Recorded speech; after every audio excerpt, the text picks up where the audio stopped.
안녕하세요. 저는 현재 미국의 아마존사에서 다음 세대의 디바이스 경험을 디자인하고 있는 김지민이라고 합니다. 저는 오늘 미래에 대해서 이야기를 해보려고 합니다. 미래라고 하면 굉장히 광범위하고 추상적인 느낌이 드는데요.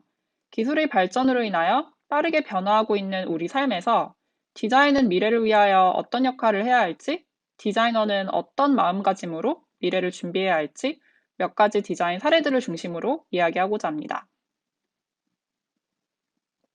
기술이 우리 삶의 많은 부분을 바꾸고 있는 오늘날, 우리의 미래는 과연 어떤 모습일까요?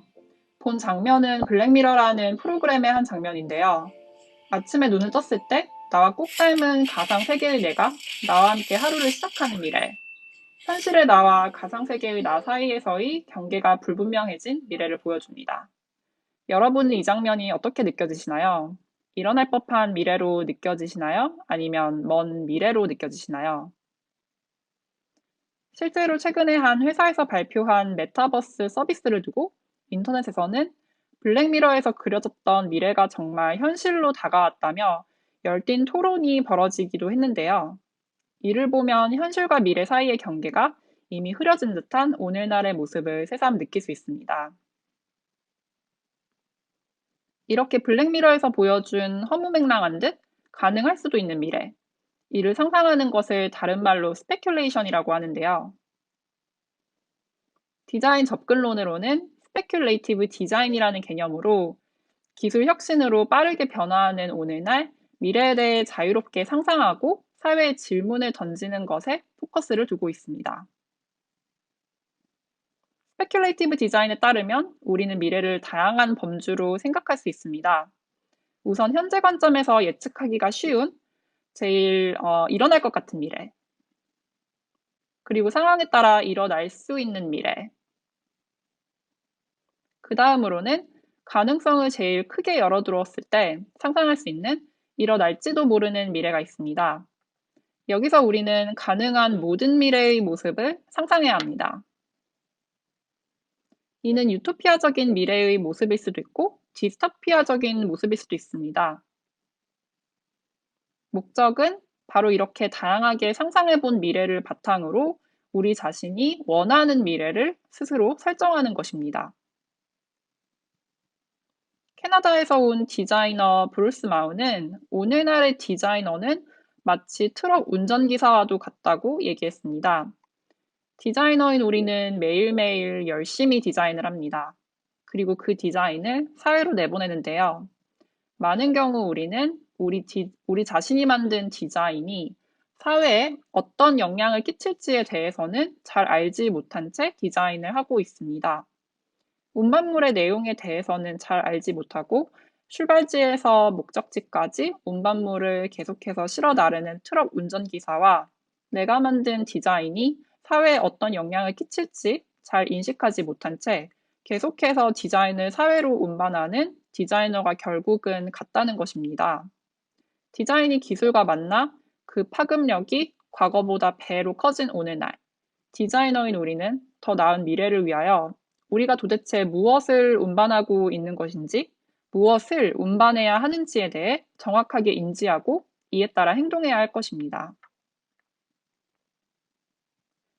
스페큘레이티브 디자인은 문제 해결로서의 전통적인 디자인에 대해 도전장을 던집니다.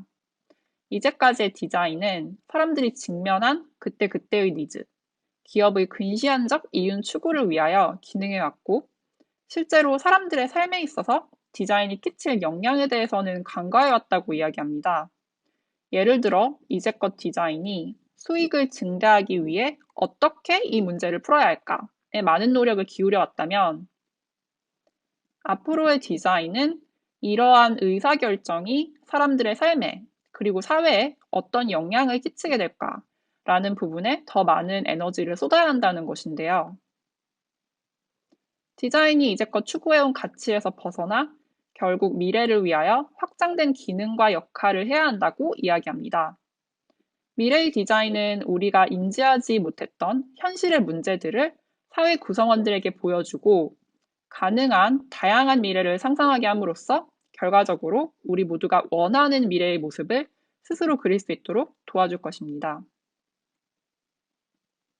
최근에 생겨난 개념 같지만 실제로 우리 미래 삶에 대한 스페큘레이션은 오래전부터 있어 왔는데요. 사람들의 삶을 가장 잘 반영하는 공간, 집에 대한 스페큘레이션이 과거로부터 현재까지 어떻게 변화했는지 한번 살펴보고자 합니다. 먼저 과거 사람들이 미래의 집의 모습에 대해서 어떻게 상상했는지 스페큘레이션의 결과물들을 소개해 드리려고 하는데요. 100년 전부터 사람들은 어떻게 하면 우리가 사는 공간이 편리해질 수 있을지에 대해 많은 상상을 해왔던 것 같습니다. 집안의 사물들이 서로서로 연결되어 더 쉽게 모든 것을 제어할 수 있는 미래, 오늘날의 스마트홈을 자연스럽게 떠올리기도 합니다. 지금 보시는 영상에서는 60여 년 전 사람들이 상상했던 미래집의 모습을 살펴볼 수 있는데요. 버튼을 누르면 부엌에서 음식이 저절로 조리되어 나오는 등 가사노동의 많은 부분이 자동화되고 덕분에 주부는 집안일 대신 자신이 원하는 활동을 하며 더 행복한 삶을 누리게 될 것이라고 과거 사람들은 상상했습니다. 비슷한 시기의 영상으로 의류와 관련된 노동들이 기술로 인하여 자동화되고 증가된 여가 시간을 이용해 쇼핑과 같이 내가 할 수 있는 활동을 할 수 있는 한결 더 여유롭고 편리해진 미래의 모습을 보실 수 있는데요. 또한 집안의 특정 공간에서 다른 공간의 모습을 확인할 수 있는 오늘의 스마트홈, 커넥티드 홈의 컨셉도 여기서 발견됩니다. 이렇게 과거 사람들은 기술로 인한 가사노동의 자동화, 이로 인하여 더 나아진 삶, 행복해진 삶을 우리의 미래의 모습으로 그리고 있었습니다. 과거 사람들이 상상했던 물질적으로 한결 풍요로워진 미래는 오늘날의 우리 삶에 비추어 봤을 때 어느 정도 많은 부분이 맞아떨어진 듯도 한데요. 자동화로 인해 한층 증대된 일상생활 속의 편리함. 라이브 경기를 보던 중 동시에 현관문에 온 방문객을 확인할 수 있는 시대. 집안의 모든 환경을 내 손안의 디바이스에서 제어할 수 있는 시대에 우리는 살고 있습니다. 기술과 디자인이 우리 삶의 편리성을 증대시킨 것에는 질문의 여지가 없는 듯한데요. 하지만 여기서 한 가지. 여러분들은 정말로 우리의 삶이 100년 전보다, 60여 년 전보다 더 나아졌다고 생각하시나요? 우리의 삶은 더 행복해졌을까요? 세상은 더 나은 방향으로 흘러왔을까요? 발전 성장을 위해 정신없이 달려온 우리, 사람들은 깨닫기 시작했습니다. 기술로 인한 우리 삶의 양적 물적 발전이 우리를 행복하게 만들어주지는 못한다는 것을요. 기술로 인해 얻게 된 편리함 이면에는 느슨해진 사람과 사람 사이의 소통, 그로 인한 인간 소외, 정신건강 악화 등의 문제들 또한 있었습니다. 또한 기술이 주는 혜택 속에서 사회가 너무나 빨리 변화해온 가운데 속도를 위하여 특정 사회 구성원들의 희생이 필연적으로 발생했는데요. 자본주의 사회에서 이윤 추구를 목적으로 그때그때 관심이 집중되는 주요 소비자층, 특정 세대, 사람들을 기준으로 모든 것을 디자인하는 프랙티스가 일반화되면서 상대적으로 나이가 든 혹은 장애가 있는 사람들 등 평균이라는 기준에서 떨어진 사람들은 기술과 디자인이 주는 혜택을 온전히 누리지 못하고 심지어 기술 중심 사회로부터 소외되기에 이르렀습니다. 프라이버시와 관련한 문제도 대두되고 있는데요. 사람들은 기술 기반 서비스나 제품이 가져다주는 편리함의 대가에 대하여 온전히 알지 못한 상태로 기술에 대한 의존성이 커진 삶을 살게 되었습니다. 우리는 기술과 함께하는 우리 삶에서 자율적으로 온전히 우리 의지에 따라 의사결정을 하고 있는 걸까요? 마지막으로 기후변화 문제가 더욱 대두되고 있습니다. 인간의 이기심, 사람 중심의 과도한 물적 성장이 환경에는 너무나 큰 악영향을 끼쳤고 지구온난화와 같은 반응으로 이에 대한 대가가 사람들에게 직접적으로 돌아오고 있습니다. 다음 소개해드릴 디자인 작품들은 우리가 오늘날 상상하는 미래의 모습을 스페큘레이션을 담고 있는데요. 그 미래가 긍정적인 방향이든 부정적인 방향이든 우리 모두에게 오늘날 현실에 대한 질문을 던져 우리 자신이 어떤 미래를 맞이하고 싶은지에 대해 스스로 생각할 기회를 줍니다.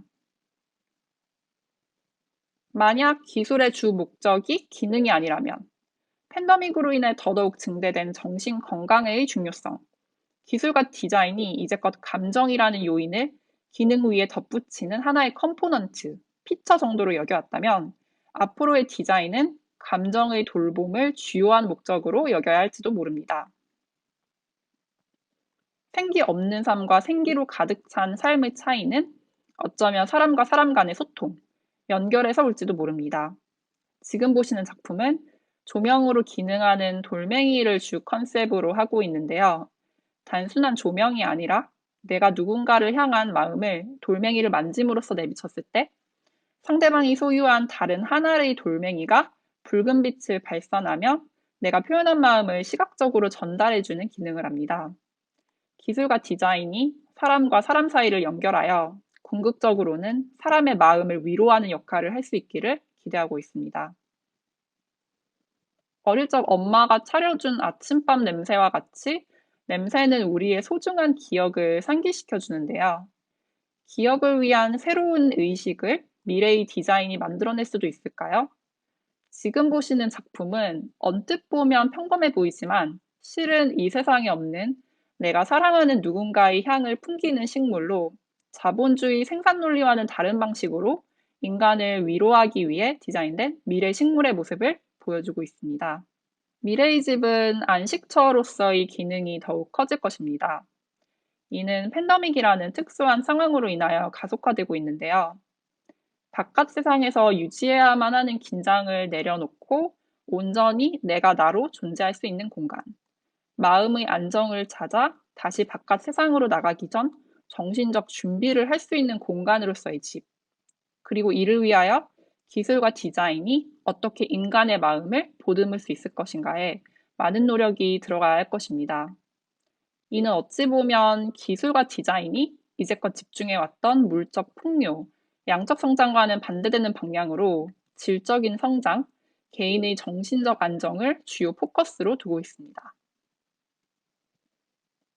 만약 오늘날 우리가 흔히 보는 집의 모습이 특정 사람들만을 위해 편향적으로 디자인된 것이라면 이에 대해 어떤 생각이 드시나요?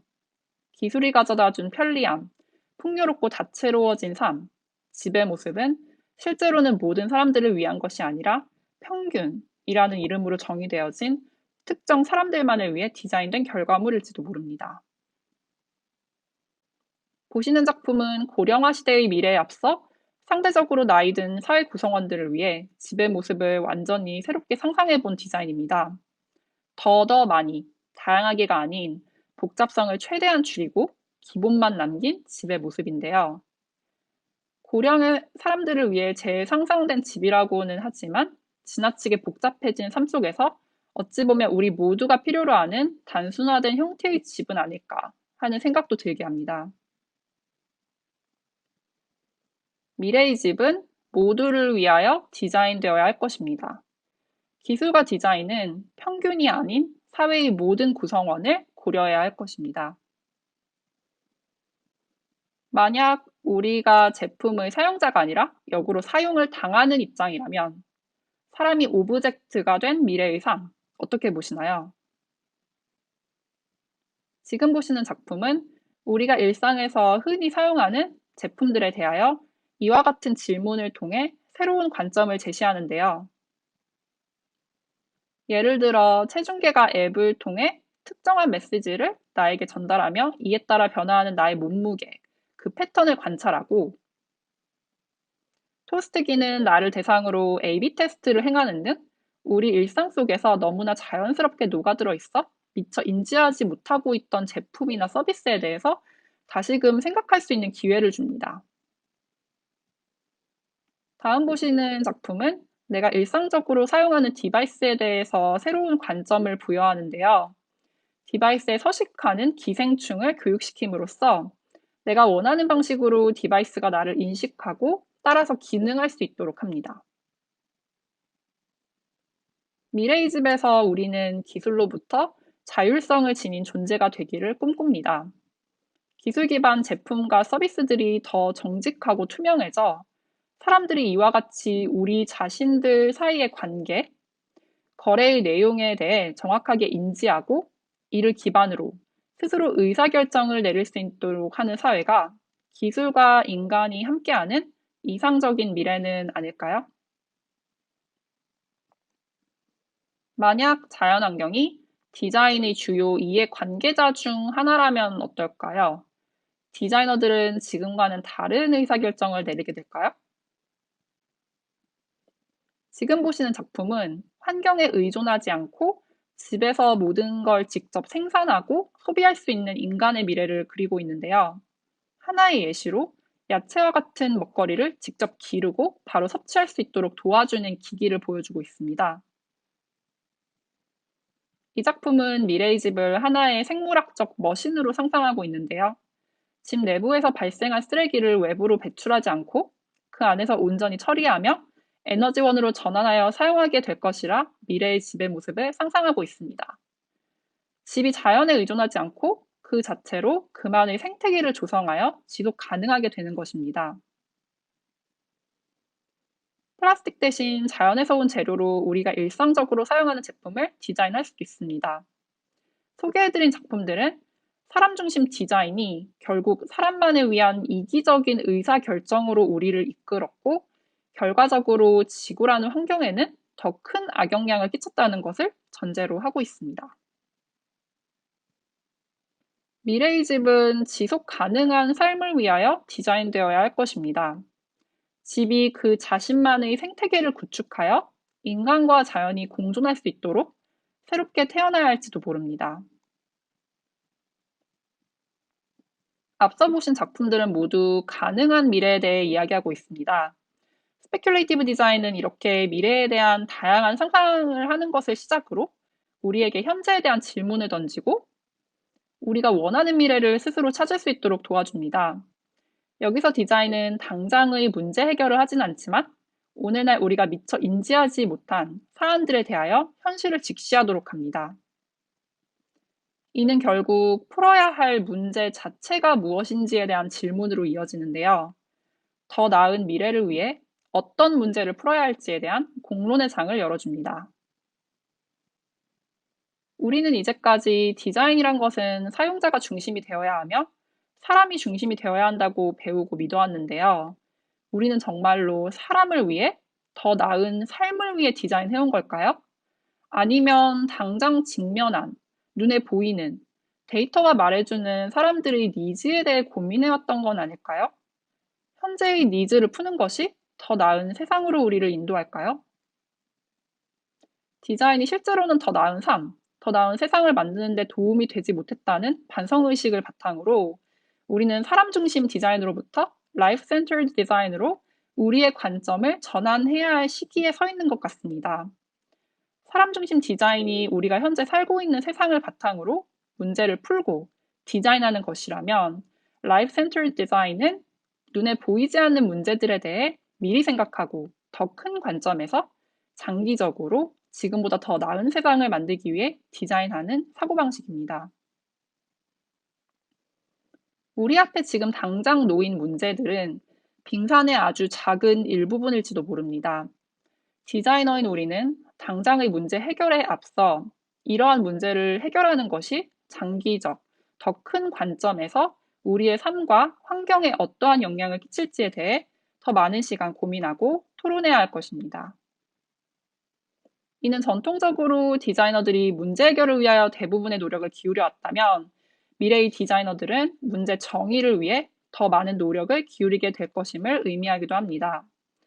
이러한 관점은 디자인 프로세스의 자동화로 인해 문제 해결 과정의 많은 부분이 머신으로 대체될 것이라는 점에서 더욱 힘을 얻고 있습니다. 마지막으로 제가 좋아하는 말 중에 하나가 미래는 상상하고 디자인하고 실행하는 자들에 달려있다. 미래는 단순히 기다리는 것이 아니라 우리가 만들어 가야 하는 것이다. 라는 말입니다. 저는 미래를 상상하고 이를 사회에 전달할 수 있는 능력을 지닌 디자이너가 우리가 원하는 미래를 만드는 데 큰 역할을 할 것이라고 믿습니다. 이야기 들어주셔서 감사합니다.